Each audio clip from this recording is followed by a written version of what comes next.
your asshole is an upside down mouth and your mouth is a right side up asshole, which is true.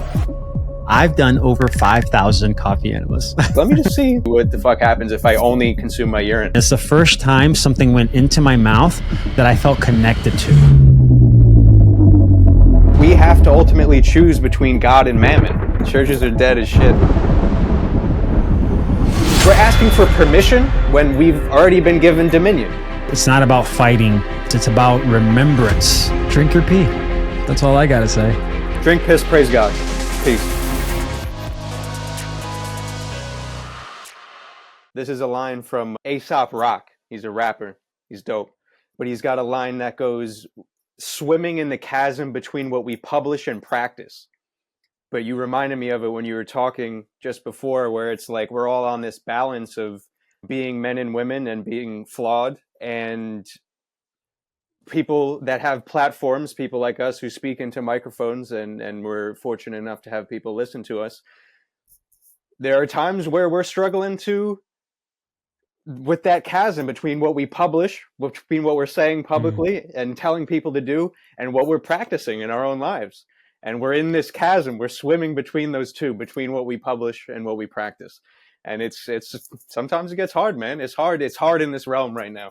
So yeah. You said it perfectly, man.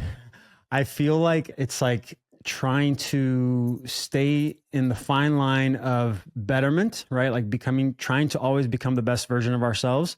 But it's like the more I pursue that, it feels like the more this pulls back. Like that there's a reminder, maybe it's clearer. Maybe it's like, because the clearer I become on the thing I want, the clearer this becomes.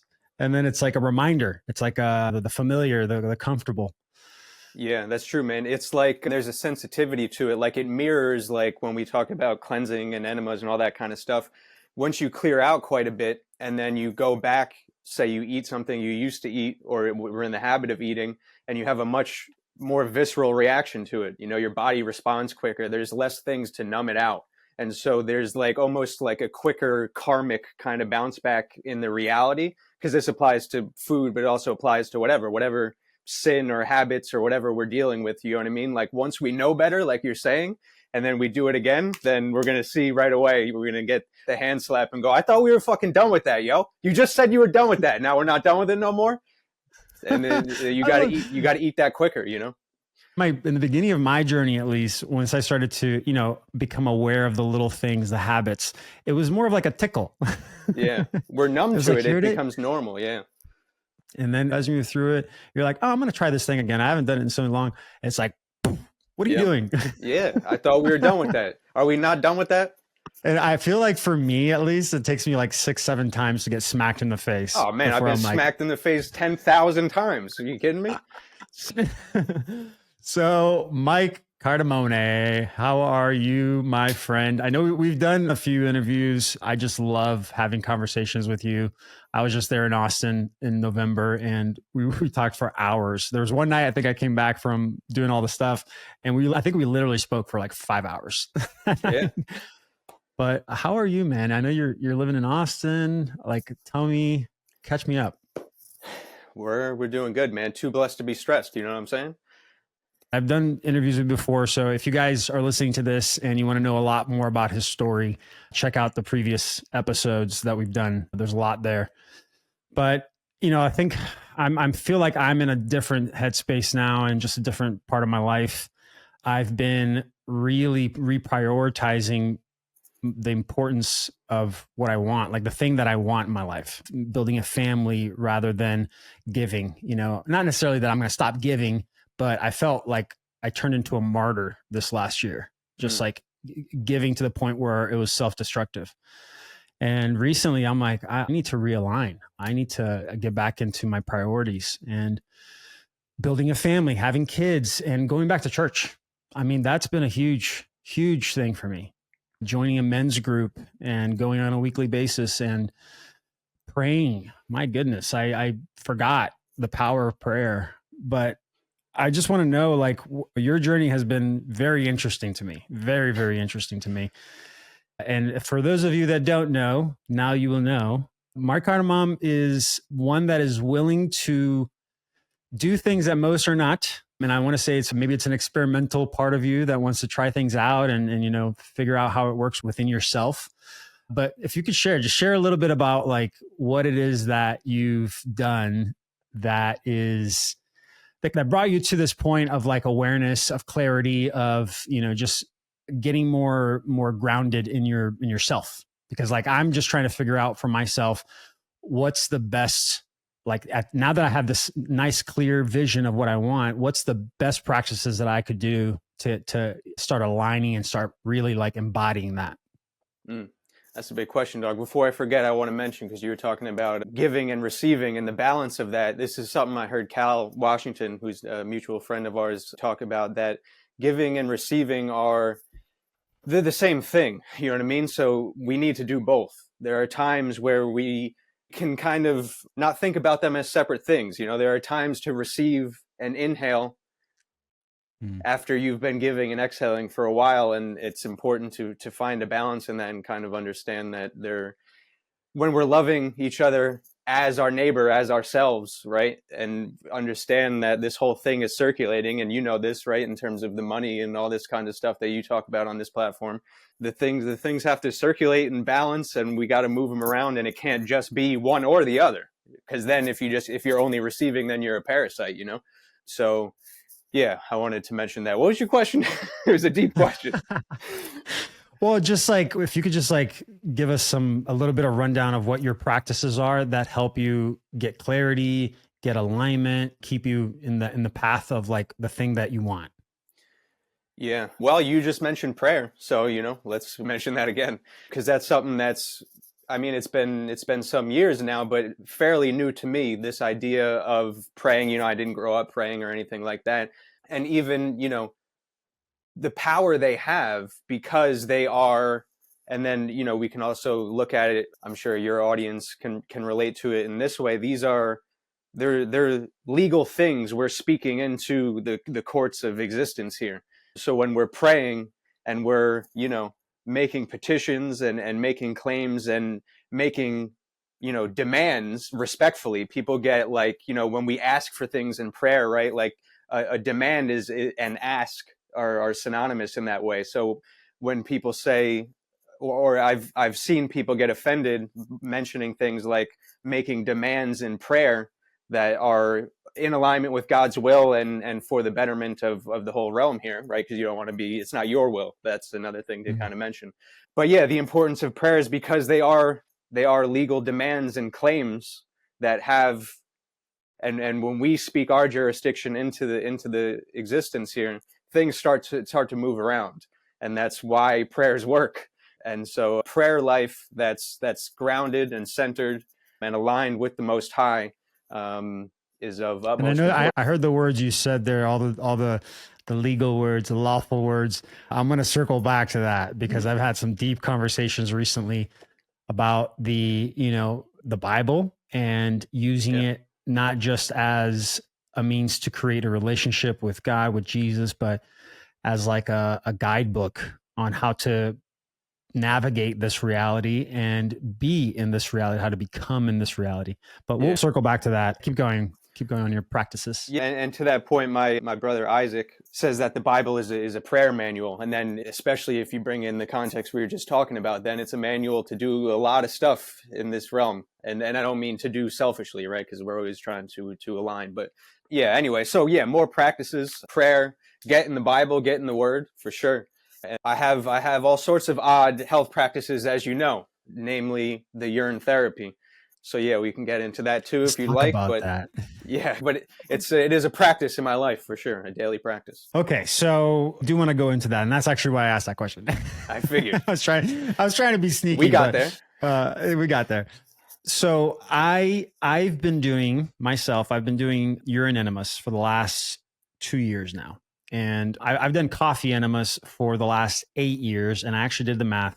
I've done over 5,000 coffee enemas, which is incredible. It's a lot. So I own Coffee Enema King on Instagram. Okay. You put in your 10,000 hours of funneling things up your ass.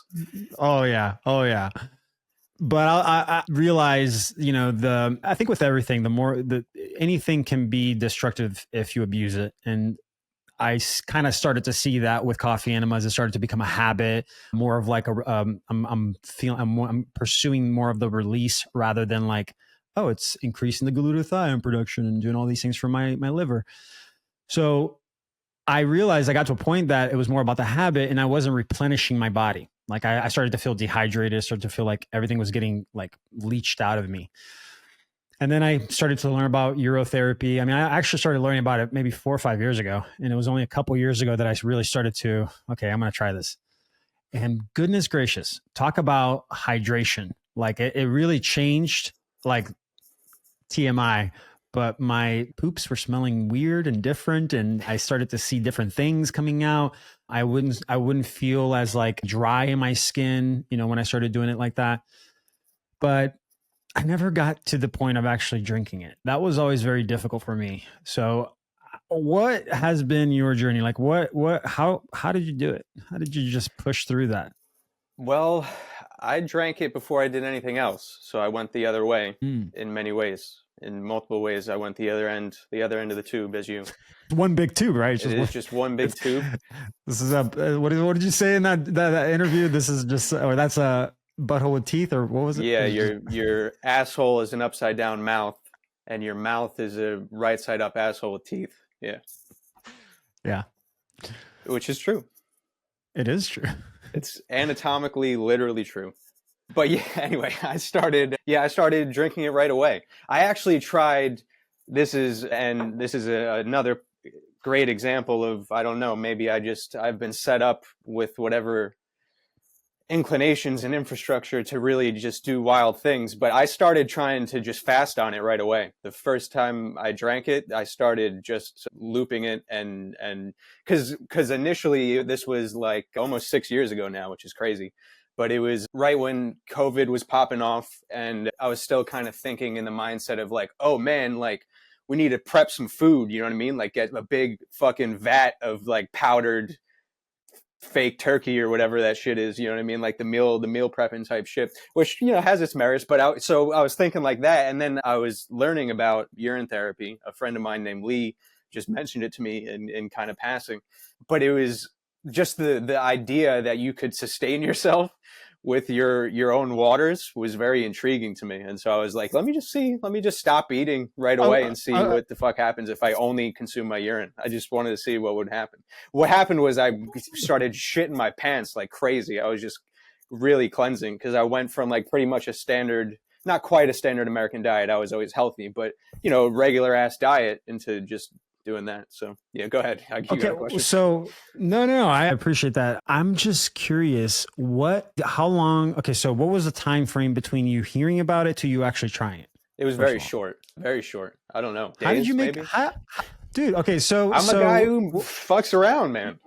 Well, I'm just like, because like we society. I mean, there's everything around us is telling us.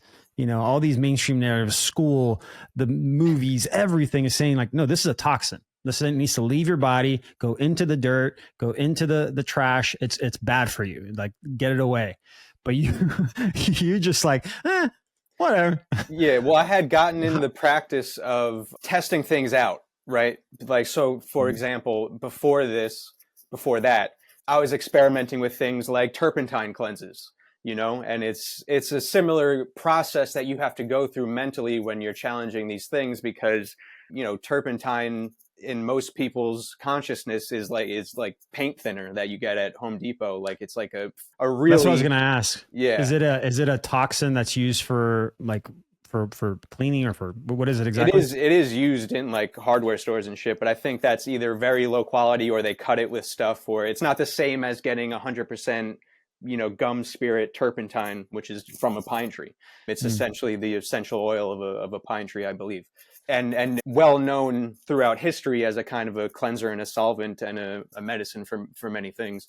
But even still, right, in similar to what you're saying about urine, where we have this idea about it in the public consciousness, right?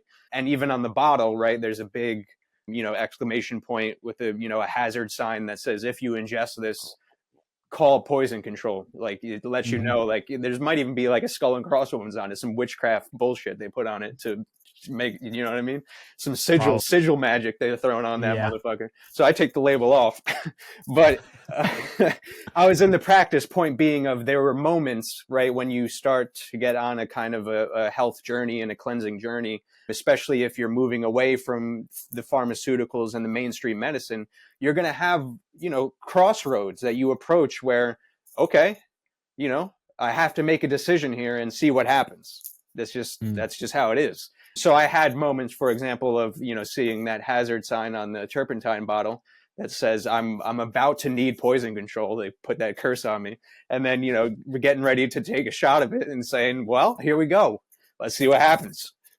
Let's go. So you're just like, all right, I'm trusting God. Here we go. Let's do this. We have those moments. Yes, we do have to trust God and trust that intuition that's given to us from God. But anyway, this is all to say that urine was another step in those kinds of processes where it's like, well, maybe everything I've been told is fucking wrong, because it seems like the more I look into things, that's the case. So you actually get more comfortable as you go on, where it's like, the opposite is true now. Now I don't trust anything that I was told.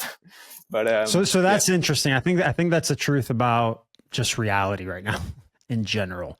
I've been saying this over and over. The more I look into it, the less I know. Sure. like I don't know anything.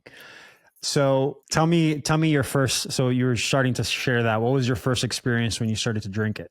Yeah, I mean, I remember, I guess, the first kind of sip. And yeah, I remember the same kinds of things that everyone else discusses when you bring it up to them and they go, oh, no way, that's disgusting. It's like, you know, we're all coming from the same programming, right? We were all taught all the same things as children, generally speaking. And so I had all those same bridges to cross, you know. I thought when I first heard of it, I thought, yeah, that's crazy.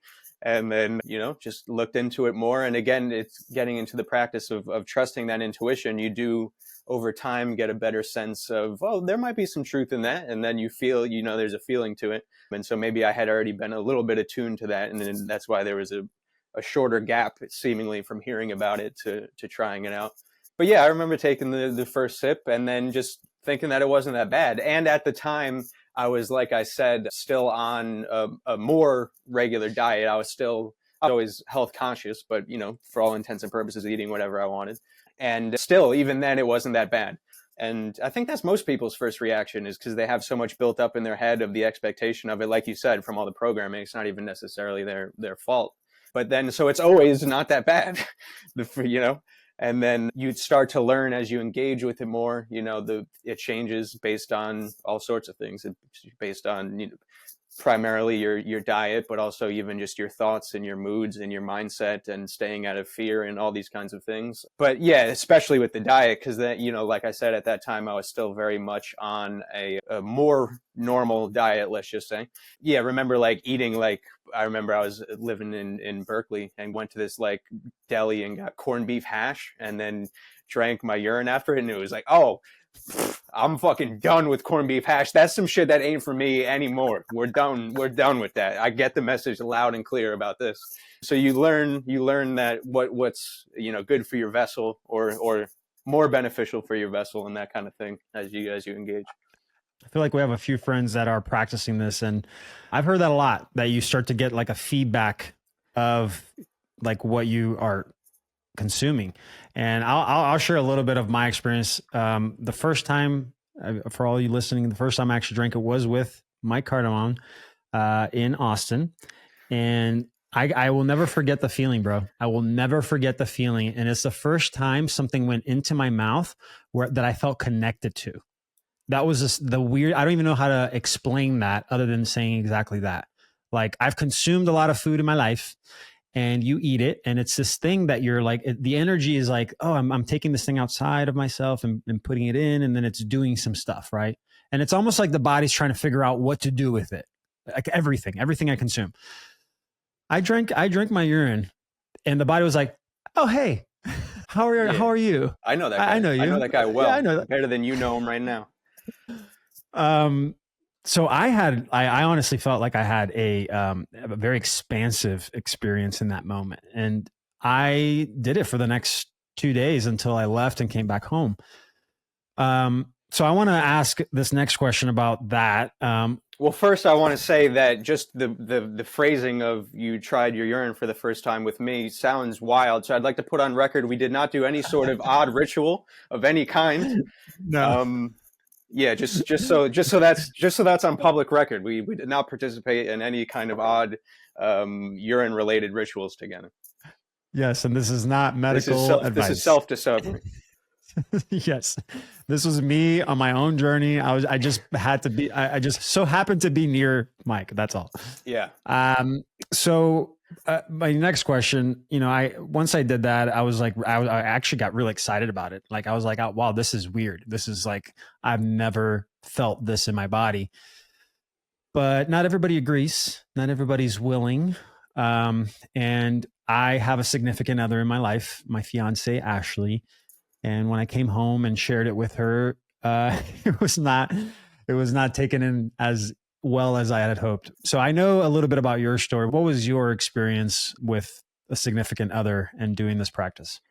Well, fortunately, I can now speak from both ends of the experience. So, like I said, when I first started doing this is almost 6 years ago now. I was in a relationship with a woman, and she was not thrilled.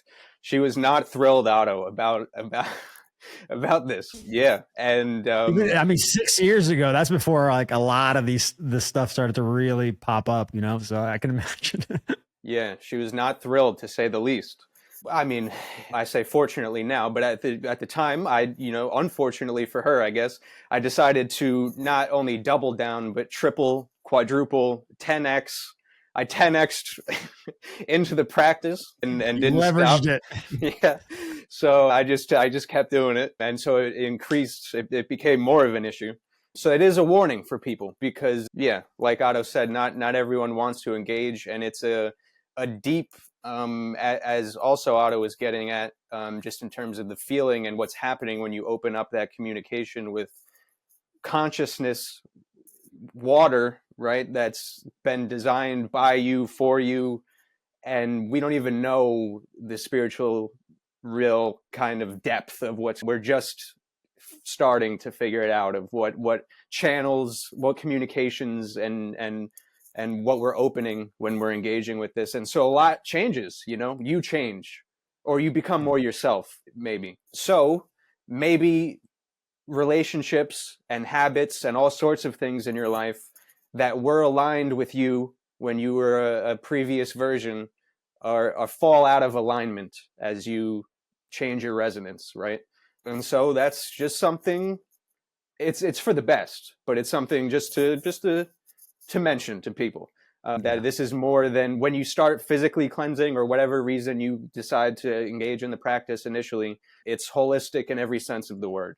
And I'll also disclaimer this. If up until this point you guys have been listening and you're like, what are they talking about? Why would anybody drink their urine?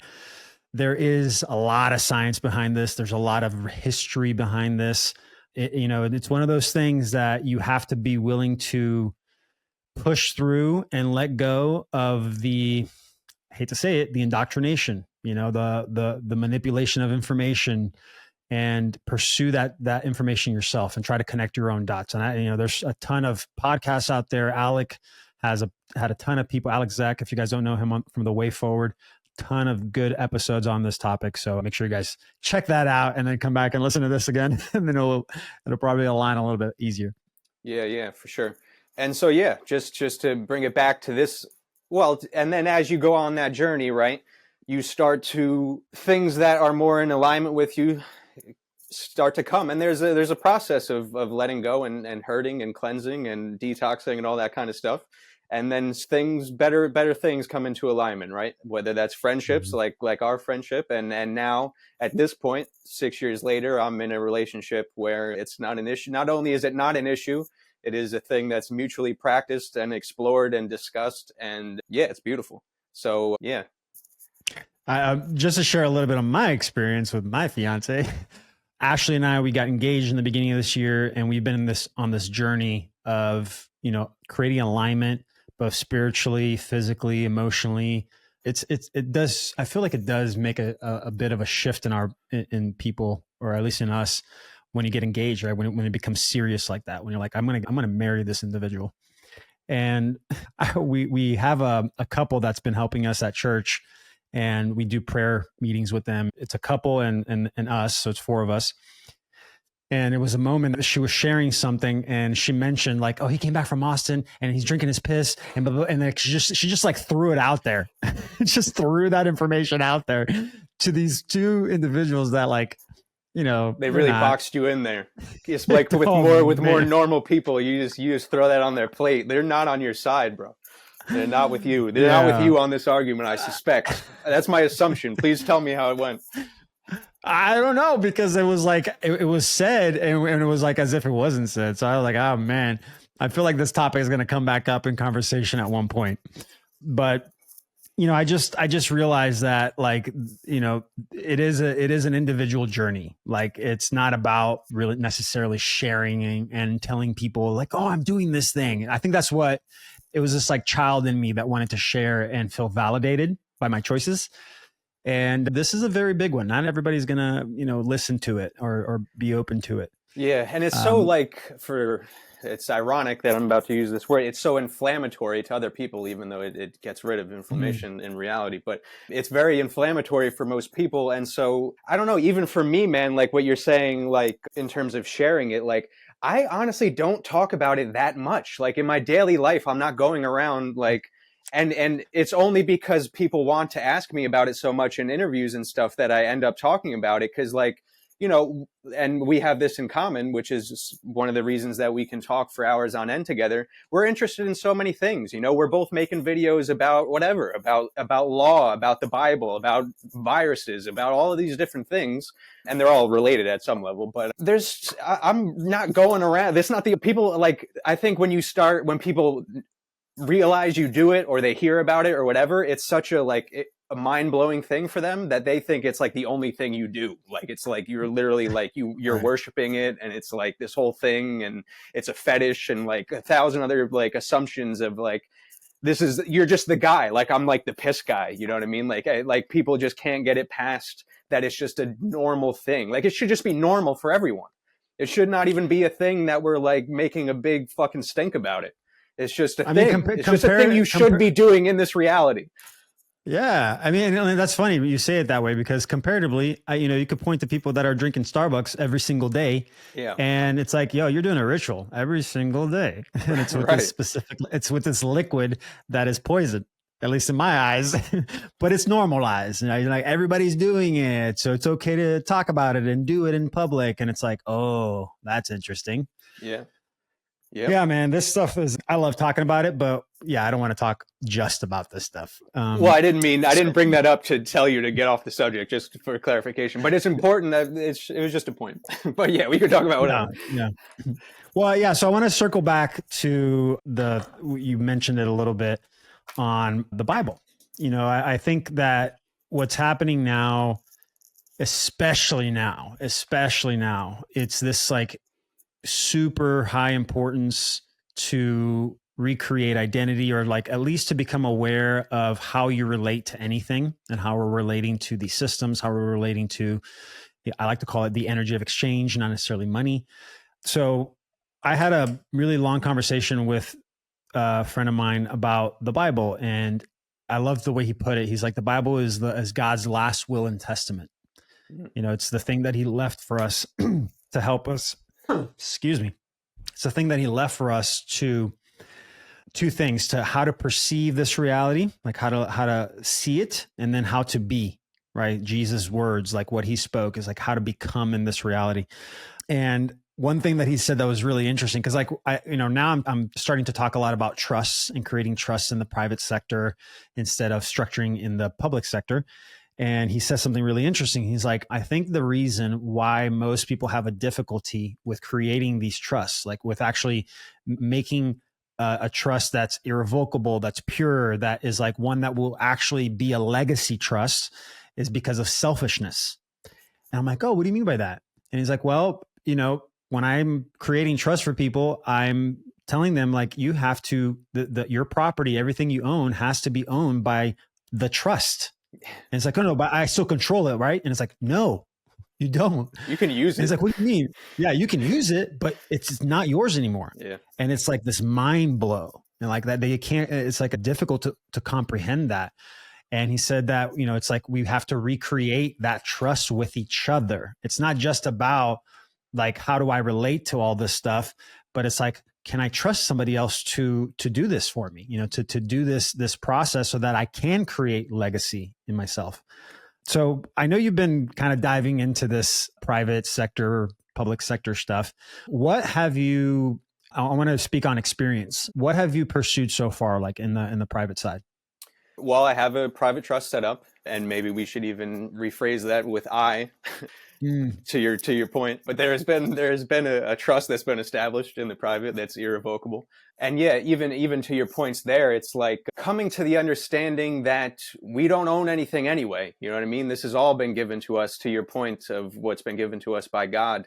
And so, yeah, maybe start acting as a trustee, and the resources that you've been entrusted with by the Most High, how are you using them? To your point of being selfish, right? Like, are you using them to co-create in this reality in God's stead for the benefit of a being that's larger than just yourself? Or are you trying to hoard, right? To your point of that energy of exchange, right? Because then you're right. You talk about kind of like almost like a waterfall, right? I don't know if you call it a spigot or whatever, but a hose, like a hose, garden yeah. hose. So are you So you gotta creating be those? flow. Yeah, with your mindset there. So yeah. Anyway, so I have a trust set up, and that's how I engage in terms of exchanging and being compensated and all of that.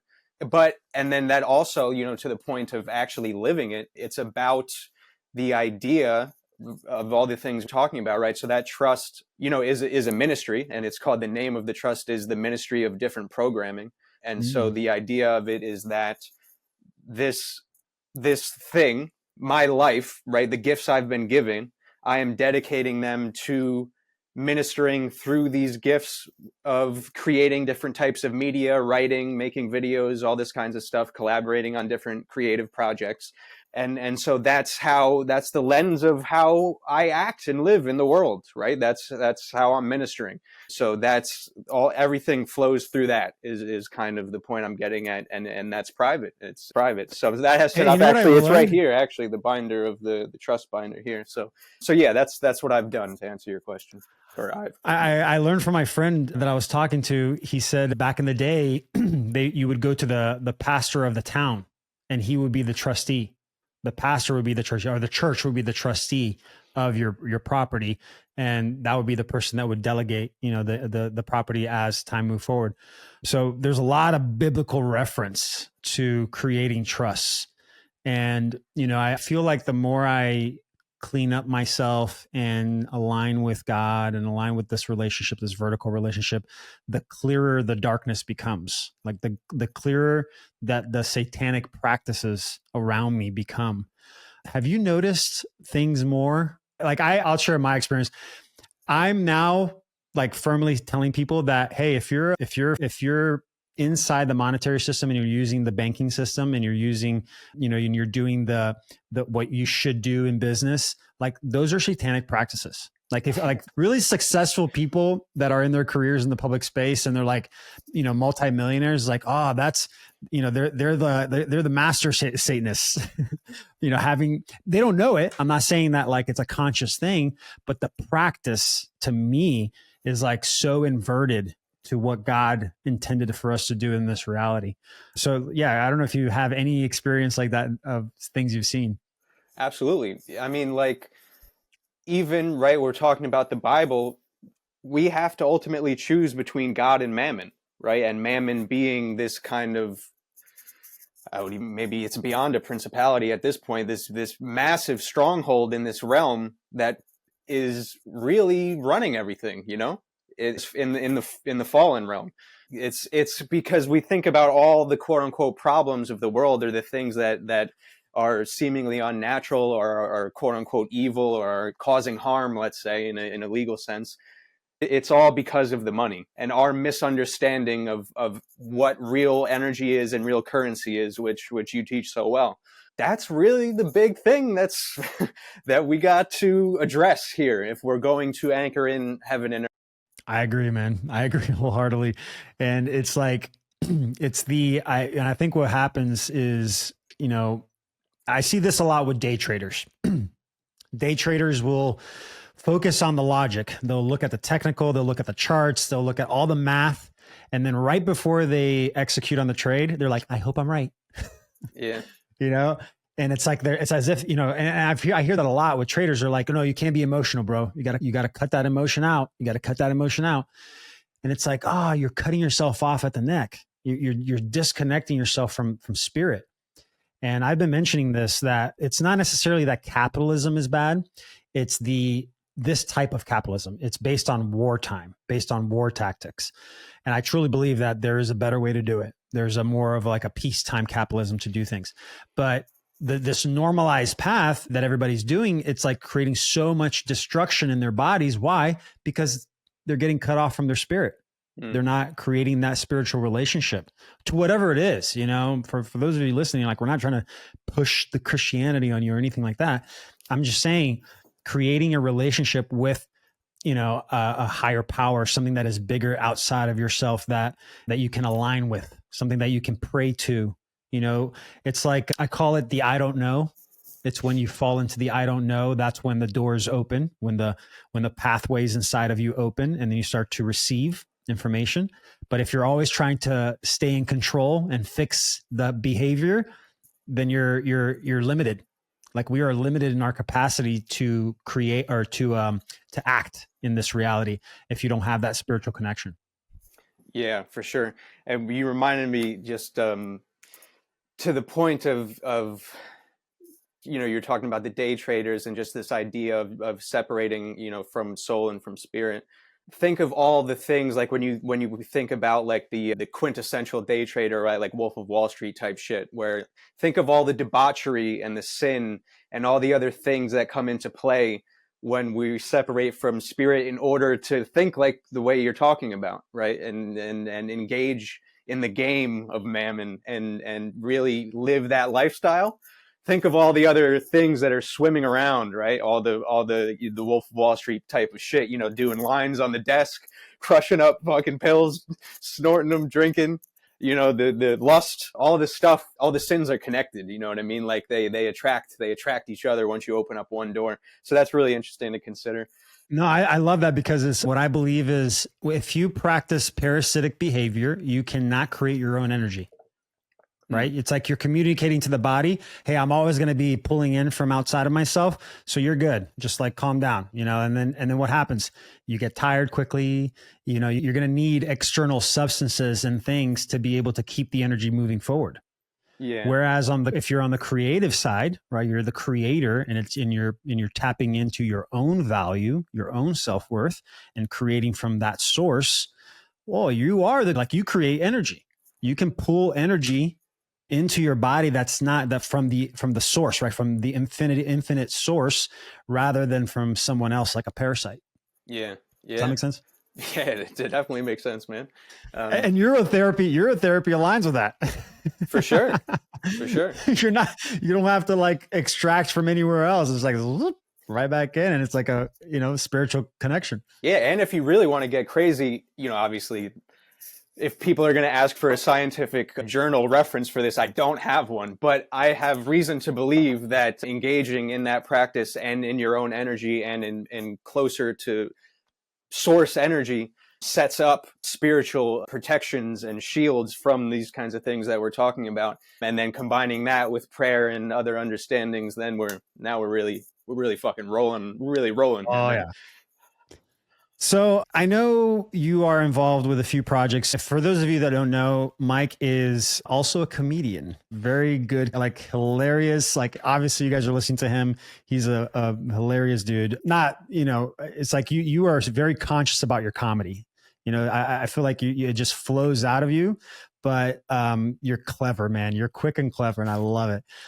But you're also I would say an artist in many ways. You help create, you've done a lot of work on advertising. You've worked with big companies in your life, and most recently share your story. I don't know why I'm telling you. I'm like sharing your story. Tell me a little bit about that story of like your path from being that individual to now where you're at now. Yeah. Um, so, like Otto mentioned, yeah, I'm a comedy writer, and then when I was in the world of Mammon Heavy, not that I'm fully out now, I like to be transparent about that. It's still a struggle, but when I was real in it, I was writing mostly comedy commercials for just TV commercials, for all sorts of corporations. It was many dozens of all sorts of categories of different kinds. Can you name just like name two of them that maybe people know of? I mean, a lot of stuff for General Mills, and they have a ton of different brands. So a bunch of garbage shit food, but All all those drugs, drugs. yeah, big time, colorful, sugary drugs. And all spirits, tequila, beers, and cars, all sorts of shit, all sorts of shit. NBC. So all kinds of different organizations.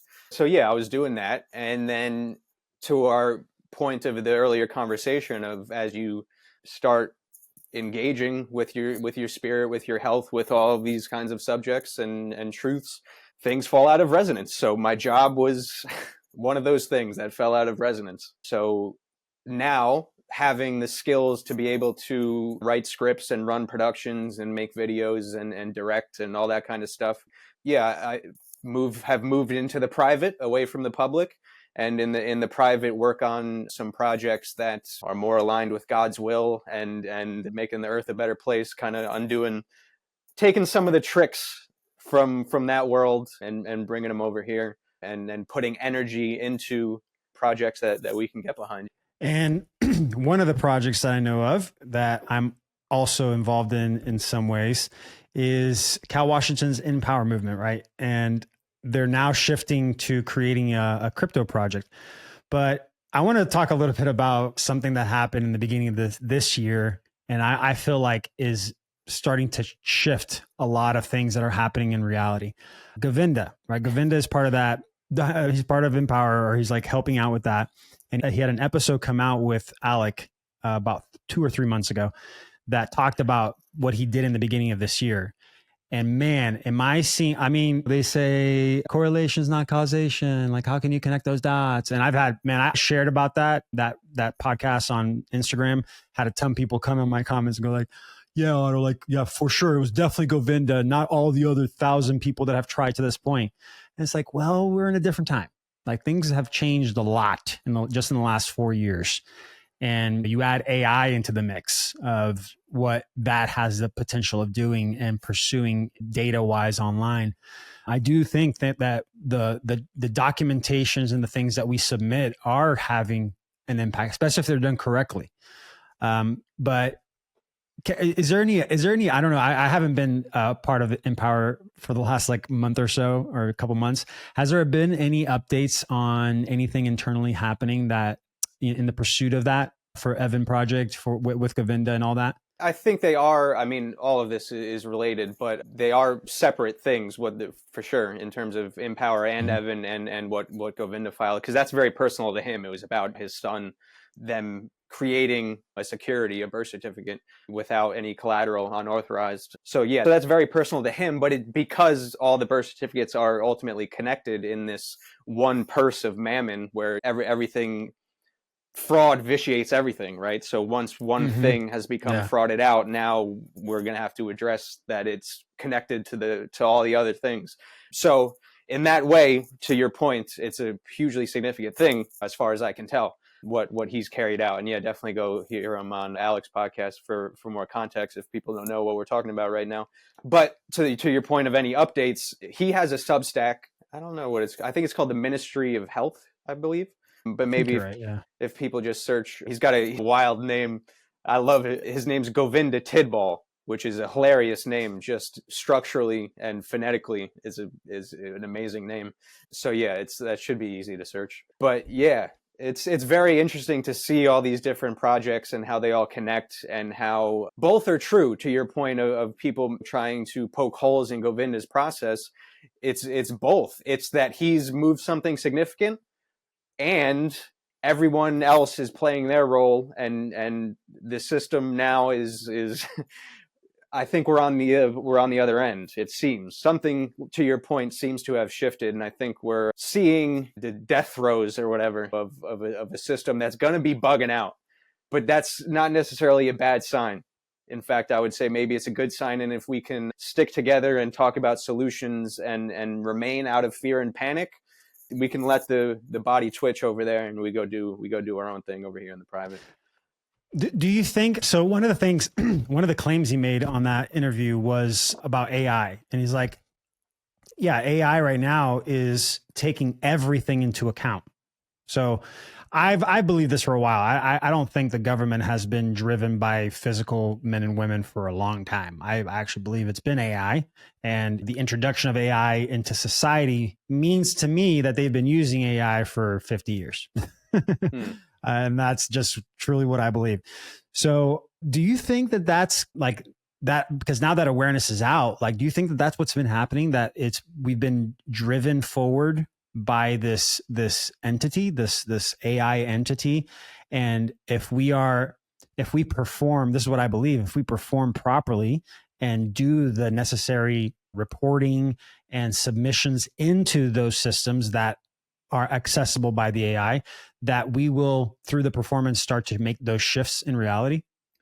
Yeah, and I think maybe even using, in this sense, AI as a record keeper, a bulletin board to make sure these ideas and these truths that we're discovering and stepping into are proliferated at a rate that it's again another biblical principle that God's going to use for good all of the technologies here. Mm-hmm. And I mean, even what kind of stood out to me in the way you were talking, like in your language and your phrasing of like, we've been moved forward by this thing. I don't know what they've been trying to do. They've been trying to capture us with it or something, but it just seems like it's not going to work. And ultimately, we can get the programming to align with the Most High if we alert it. Okay. So I'm so happy you just said that, because there's this whole fear of like, they're filtering it, they're controlling it, they're trying. You go and you ask the AI something, and it won't give you certain pieces of information, and it will block certain questions, and it's like very, very filtered.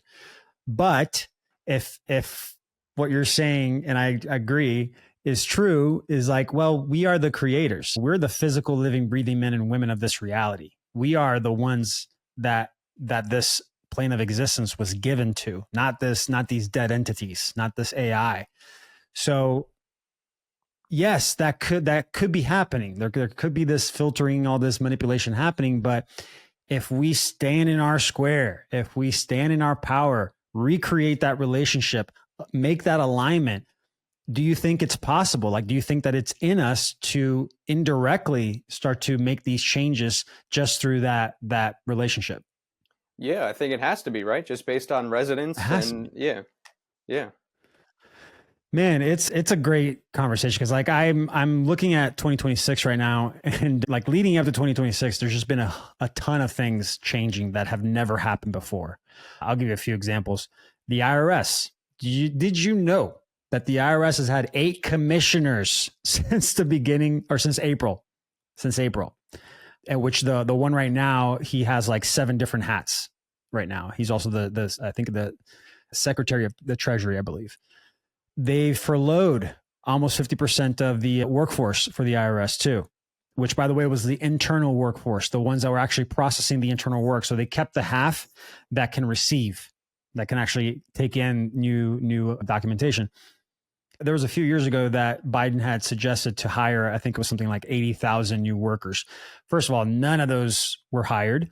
And the only amount that was hired recently that are still in training is 3,500 new employees that are to be clerks, just like picking up the phone. And they won't be able to start until the middle of February. The government shutdown happened, and that lasted a little longer than for a while. And when it came back in, there's still a 60-day furlough on collections, because that was suggested by the 8th commissioner before the lockdown. And so he pushed that in the day before the lockdown happened. And so there was nobody to question it. And then now we're in there where we're still in that 60-day time frame. So, and then you hear Trump talking about, we're going to get rid of income tax. We're going to create state credit unions and give 0 to 3% interest on any loan, which this type of loan will actually help pay down the national debt. Like all these things that are happening. And whether you like Trump or not, I try to focus on the actions rather than the words, because I think the words that these politicians use is a game. Like that is it's the word magic to keep the war tactics going. Even the tariff stuff. I just posted something about tariffs that people are focused on the impact of like what impact it will have on the nation, rather than like, hey, maybe a little short time pain, wartime tactic to create power so that you can take what you want. I mean, it's war. We're at war with it's a trading with the enemy act, right? We've been at war for a while. So I don't know. I guess I'm just saying a bunch of stuff that just I'm excited about. That's good. No question there. I got a couple points. Like one, I think what we're seeing, right? And because when we talk about things like this, what we're in the process of transferring the value, the energy, and it kind of through the almost metaphor of money, but we're transferring the real energy and currency of the realm from that system back into the hands of living men and women, right? And so that's probably what we're seeing, where they can't hire people because they're out of energy. The energy is being returned to the living. And so the dead, and then to your point, part of this is we need to be vigilant and discerning about the stories they tell in the media, because they're talking in code. They're not going to say on the news, hey, we can't hire anyone because some guy in Texas filed some paperwork and we're all fucked and the energy's being transferred back to the living men and women. They're not going to say that. So they're going to talk in code. But the problem is that, to your point of Trump, he gets to maybe even, and I'm just speculating, he gets to maybe appear as a hero, right? And steal energy that way because, oh, guess what? I'm going to get rid of income tax. Sounds great. A lot of people are going to be eating his ass over that. But the truth is, the income tax was fraud to begin with, and we ain't got to pay the shit. But, so he can say, hey, praise me, I got rid of income tax.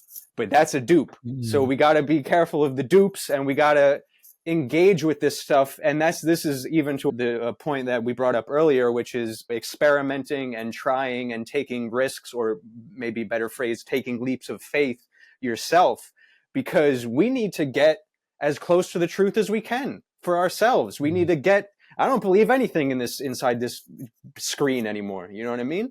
So the closer we can get to actually figuring out what's truth and what works and what is actual truth and how we can help each other, in reality, then the media and all the stories can fall away and we can be the new media. And we don't have the illusion of the Wizard of Oz is gone. All the magic that you're talking about, because it's just the illusion of choice, right? Yeah. The illusion of choice of this legislative system. If you can, I would love to hear how you define it. I have my own way of saying it, but how would you define, because you've said the words "the dead and the living," right? Yeah. And I posted a few videos about that recently, and somebody commented, "What? So there's like living citizens and ghost citizens? A bunch of ghosts out there?" There might be. Okay, there might be. But yeah, if you can, like, what's your definition? How do you explain it when somebody asks you that? Well, and maybe you can pitch in also, because just also for the record, as Otto said, I am a comedy writer and not an expert of any kind of legal or medical advice. But I guess it's just, which is why I'm asking, because you know how to say it in like layman's terms that people can really like solidly understand. Yeah, I mean, I guess it's just been the practice of getting us on paper, right? Where we are beings, and right, even to get biblical again, God breathed into the living men and women and filled us with life. That's who we are. But we get tricked into identifying as many other things that aren't that, right? As a person, as a citizen, as a capital name on all of these birth certificates and licenses, right? And so I guess that's the That's the distinction if we really want to get down to it, right? Dude, Between you just blew my mind with an explanation, and I'm like, but finish your thought because no, I've no, already thought. I'm like, oh my I'm gosh. glad. Go ahead. No, okay. So so that's why I asked you, because I'm like, I'm always looking for different ways to explain these complex topics, and I feel like one of my gifts is to, like, with anybody I'm sitting in front of, be able to pivot and like explain it in a way that lands for that individual. But you said here, that God breathed into man, right? He gave the breath of life into man. And what do we do, right? So when you're breathing into somebody's mouth, what do you do to come to life? You inhale, right? So we're inhaling God into us. And then what do? We exhaled into forms, Mm, into contracts, into trust, into all these things that we have dominion over that God gave to us. And so it's like, that's the difference. That's the separation. I've been saying all this dead living stuff too for a while. And the way I explain it is like, well, there's a dead registered entity version. And, in I've already had a lot of clarity in this, in that, like, okay, you have the corporate, right? The corporate entities versus corpse, the dead. living, the corpse, yeah, versus the living, breathing men and women. But this, man, this creates like a downline where you can kind of see that no, we are the creators of these these corpses. We're the creators of these entities, whether you know it or not. Maybe it started so long ago that we've forgotten. And I think that is the case. But, we've forgotten that there is a separation, that there is, like, we are not them. We are not this thing. And, again, I think it boils down to like identity and how you relate. I've been saying that over and over.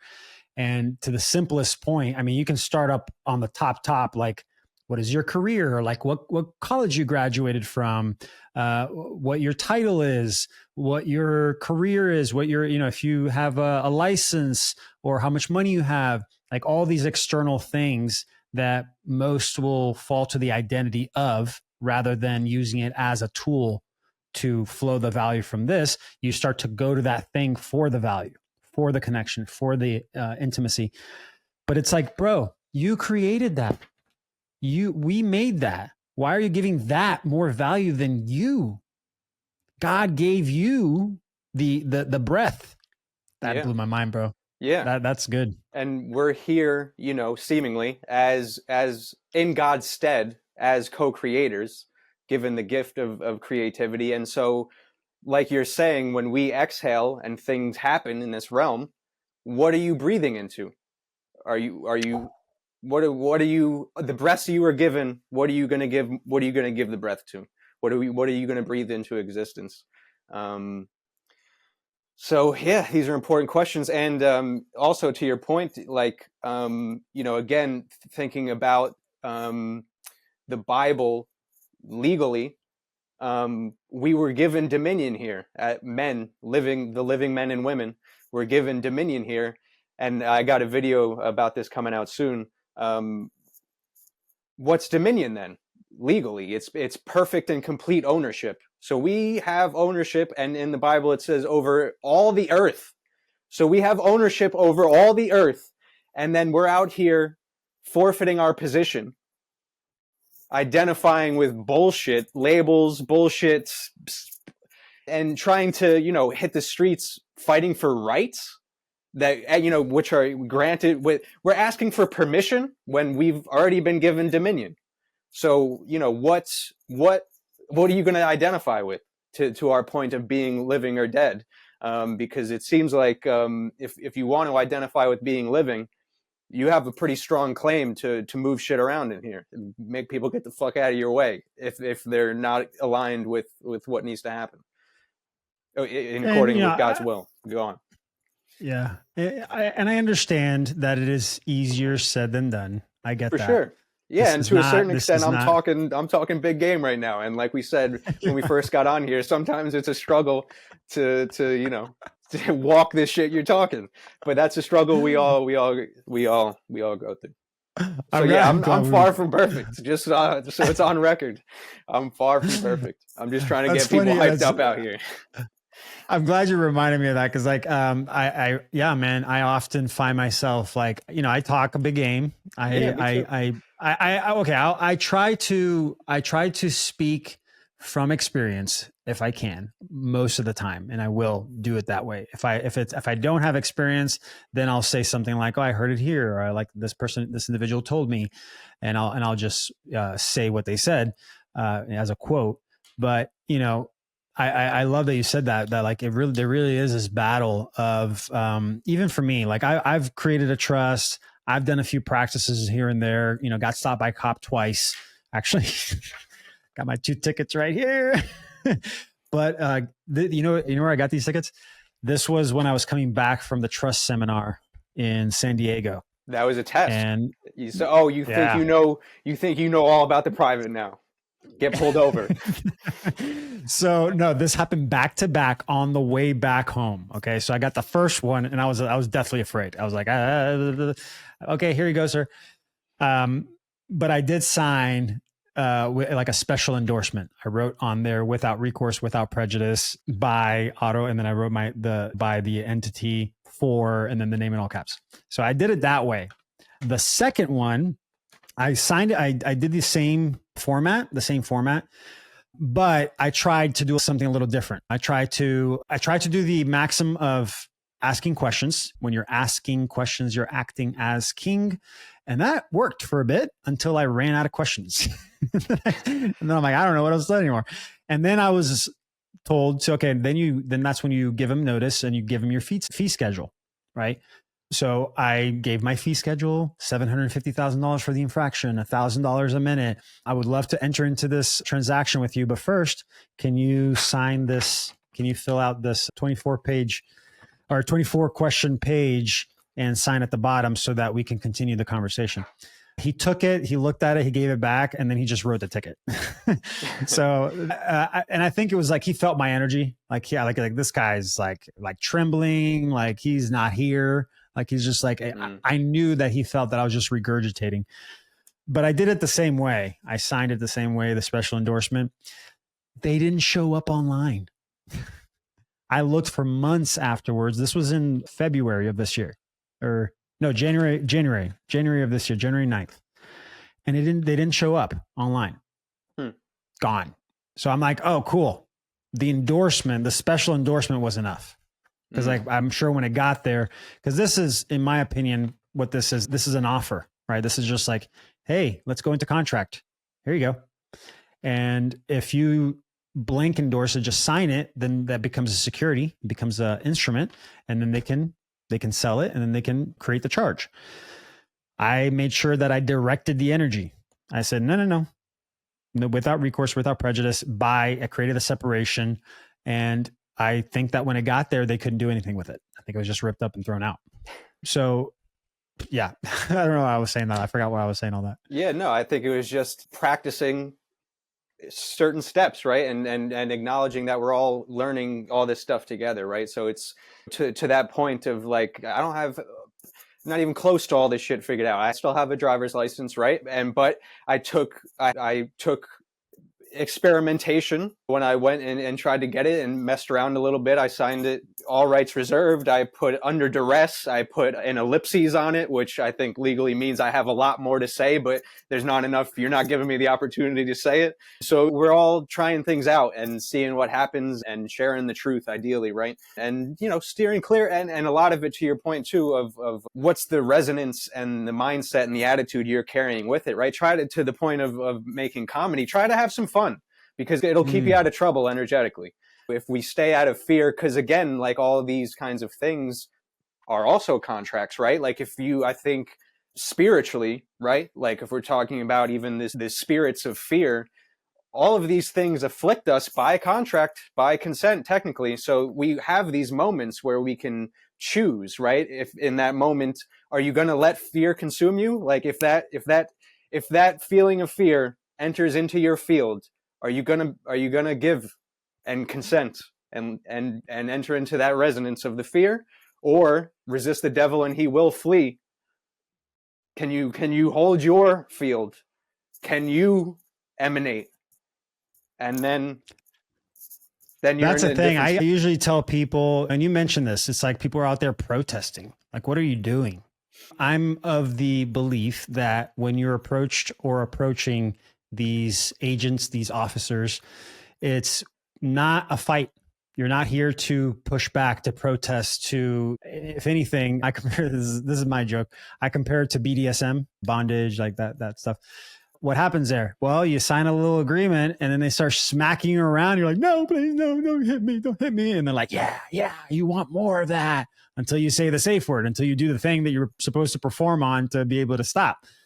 Well, it's the same thing with these agreements, with these systems. If you're identifying as that dead version of yourself, then you're agreeing to the terms and conditions of the contract.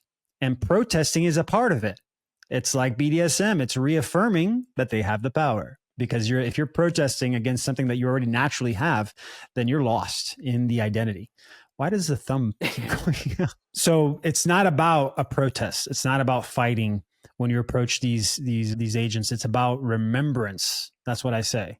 I say if you can approach with the energy of like reminding, remembering, I believe that most of these agents, they've lost themselves in their own identity with the badge, with the uniform, the costume. And it's almost like we have to ground them back into reality in a loving way, in like a brotherly, sisterly way. And man, that will take you far.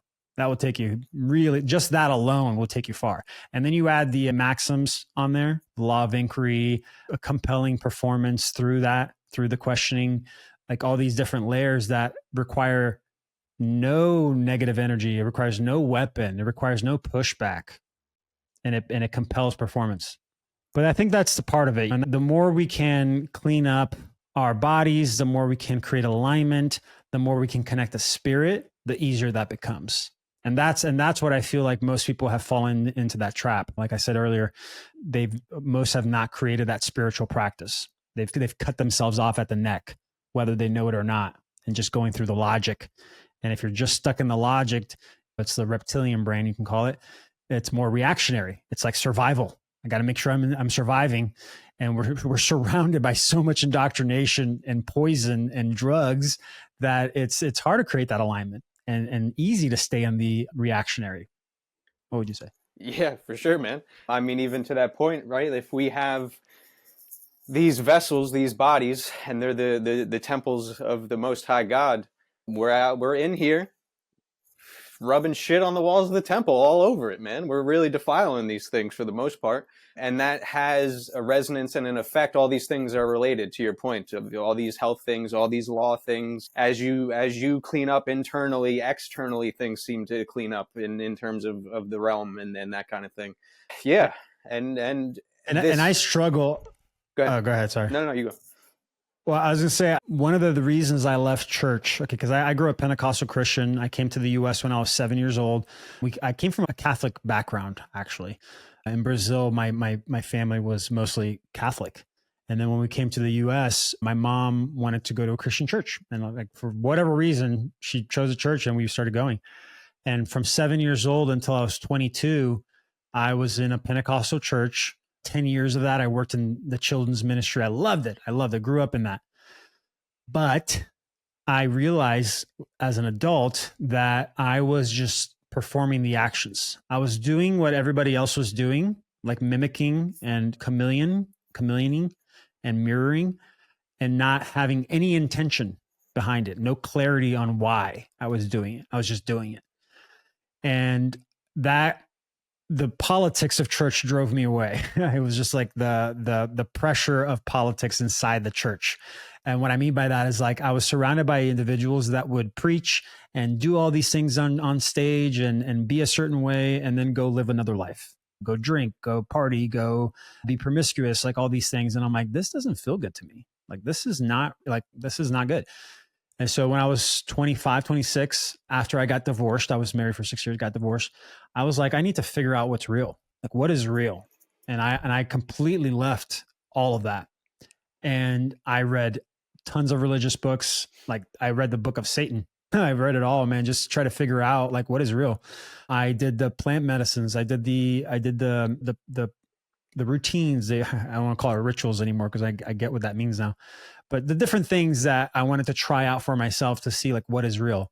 And it circled me back around specifically to Jesus Christ, to his practices, the words he spoke, the parables, like the way he spoke, the way he was, everything that all the red words in the Bible is what I really, really resonated with, really aligned with. And then it was like unlocking a lockbox of a bridge to read the Bible now. Because when I was at church, when I was doing the children's ministry, I read the Bible all the way through twice, because I was JBQ, Junior Bible Quiz Master. So I was the one that was like buzzing the kids in and out, or like saying yes or no to the questions. So I needed to know the Bible, and I was like, logically, I had it. But this time around, when I started to read the words of Jesus, it was like unlock this bridge that I didn't have before to how to be in this reality, like through law now and through even the monetary system, how we relate to the energy of exchange. But I forgot why I was saying all that. I mean, the point is like alignment. It's like getting that relationship. But yeah, you have something to say? Yeah, for sure. I think, and in a way, maybe I was fortunate to not really grow up in a church. I was also raised Catholic, but it was like, for a little while, once a week, I had to go to what they called CCD, and it was just empty. It was just a thing. But I think a lot of what happens, the reason it happens, what you're talking about, and because a lot of people have a similar story of getting turned off by a church, right? But I think maybe why that happens is because most of the churches, right, just generally speaking, if we're being honest, are not filled with spirit, are not filled with the breath that we were talking about, to continue the theme, are not filled with the actual truth and resonance of that. They're dead, just to be honest, right? And we can, even through the lens of the law, talk about it, right? Because we saw it happen during COVID. If you're a regular 501 church, shut your doors and shut your mouth, and you're not going to be talking about the truth. So then they have to the leadership of your church is going to have to make a decision now. Are we really about the truth? Are we really about aligning ourselves with what Jesus said and what God is speaking through us? Or are we going to play the contract game? Are we going to engage with the beast? Are we going to keep playing Dancing with Babylon? So most of the churches, by far and away, percentage-wise, just to be honest, they're dead, like we were talking about. They're not living. So that's probably, whether we realize it or not, that's why it's not keeping people. It's not why it's not moving through people. It's no wonder you left, right? And then got a better understanding later on, thank God. And so yeah. Dude, you just said it, man. That's it. You just said it. I mean, how many churches shut down, locked themselves down because the government came in and said so, because there were 501c3s. Oh, yep. I mean, it's something that I'm realizing now in the church that I found now, that a true church is based on a trust. It's a trust. It's supposed to be a trust. The second you make it into a hierarchy, as soon as I have to go to this entity to get permission to create a covenant with God. Yeah. Oh boy. Talk about satanic practices. Yeah. I don't know. Yeah. That's a big one. It's funny because like in this church that I'm in, I love it because I've gotten connected with the men's group and the people themselves. Like, I think because I'm now going into it more intentionally and wanting to really create that relationship with Jesus, I'm trying to be in heart posture. I'm calling it be in the heart posture that Jesus spoke about, and create these relationships in that way. And man, the people in this church, it's called Scottsdale Bible. It's about 20 minutes south of where I'm at. It's like right on the northeast side of the loop. Scottsdale Bible Church, really awesome church. The people at this church have just been so impactful into my life, man. And it's like, yes, there's a building you go to and you can go to the main Sunday service, and they have the children's ministry and the youth ministry, the men's ministry and all that.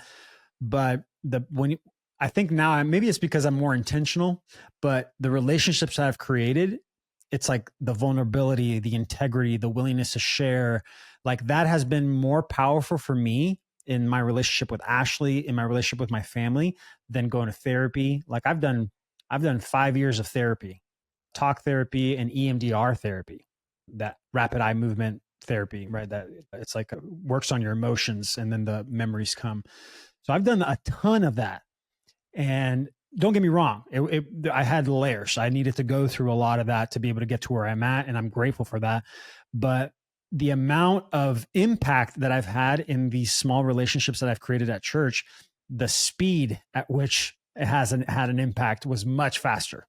Like all of a sudden, my relationship with Ashley started to heal and the tensions started to melt and our hearts started to melt into each other and be able to like create that alignment.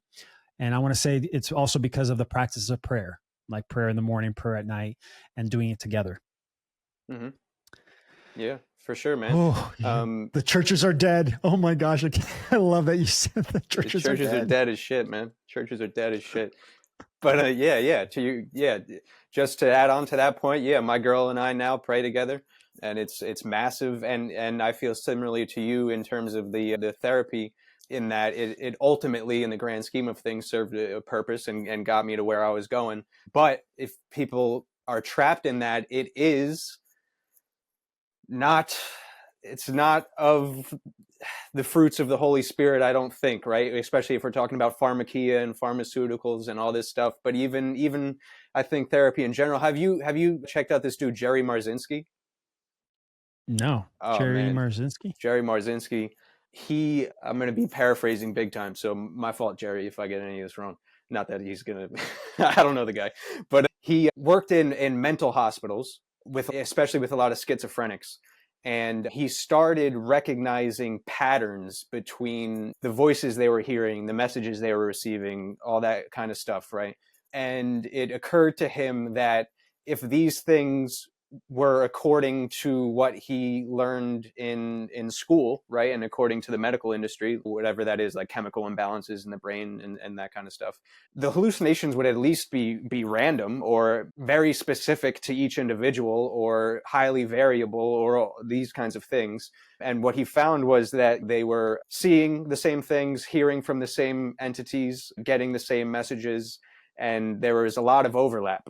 And so he eventually came to the conclusion that this was more of a spiritual game, all of this mental illness, and then found new perspectives in what the drugs were doing, right, in terms of sedating our spirits and allowing separation of spirit for influence and all that kind of stuff. And so, yeah, I forget what my point was here, but I guess my point was that the therapy game does have, well, everything, as when we look in retrospect on our lives, everything does serve its purpose, it seems. But I would say it's part of enemy territory if we're talking about psychiatry with a capital P, right? Not that there aren't good psychiatrists in the way that there are some good doctors that mean well and that kind of thing. But if we're talking about the principality of the industry, yeah, I would say there's a reason why praying and getting into the Word and discussing Jesus Christ had a different effect on you than that realm.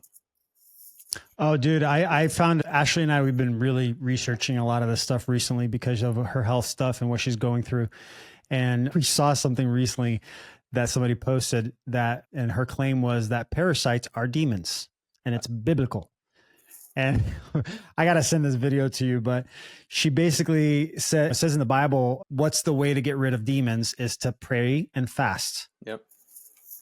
And there's all these things, all these Bible verses that she references on the similarities about, like when I think there was a moment with Jesus where somebody was rebuked of demons and it went into swine, right? It went into the pigs, the demons. And it's like, oh, that's parasites. Like parasites love pigs. But just seeing the impact that prayer, fasting, it's like this alignment of the body, right? It's like what you said, that this is the temple of God. And even in the church that I'm going to now, man, you know, I think because of the practices that I've done for myself, it's sort of easy to see when someone is not healthy. Growing up, I always just saw that, oh, if you're fat, you're unhealthy. If you're skinny, you're healthy. That was it for me. And that's like the place I was trying to get myself into. And then I realized I was like, oh no, I have all these other issues that are happening, my skin and then dandruff and like all these other things. And I'm like, oh, that's unhealthy. And so it's like kind of easy now for me to see what is like someone that is practicing health or not, just based on like their eyes, you know, you can kind of see that, like the glow of their skin, like so many things. But I see, you know, people struggle still with like that taking care of the temple of God, like really taking care of it, or at least being aware enough of like what it is that they're consuming or putting on their bodies that is creating that disconnection. Yeah, for sure. And it's tough. It's tough to see. It is tough to see. And consumption also, what are we consuming by stuffing into our mouths? What are we consuming by shoving into our ears? What are we consuming by casting our eyes upon? You know, all of these things are consumption, and they all have an effect, you know? Yeah. So, but up, I love talking to you. But I know that we can go for hours, and I know I want to keep it tight for the people listening, so that because we're gonna have other opportunities. I want to know a little bit. Last few questions here. What is your vision for this? Let's say next year. Okay, let's 2026. What do you see that is important that you want people to know about, that you think that they need to hear to get ready or to be in alignment or whatever it is that for this next year? What do I think is important? How about this, dude? How about this? What do you think about this? Hold on. Oh, I'm excited. You guys better be watching this on YouTube if you want to see whatever.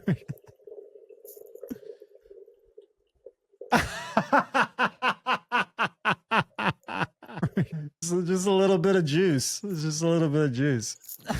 How's this for importance, dude? Yep. How's that? How's that for a clip? Clip this.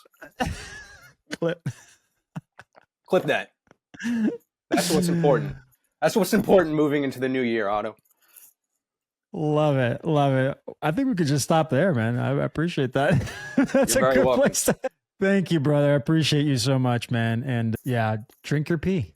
That's all I got to say. Drink your pee. Good stuff. All right. Drink piss, praise God.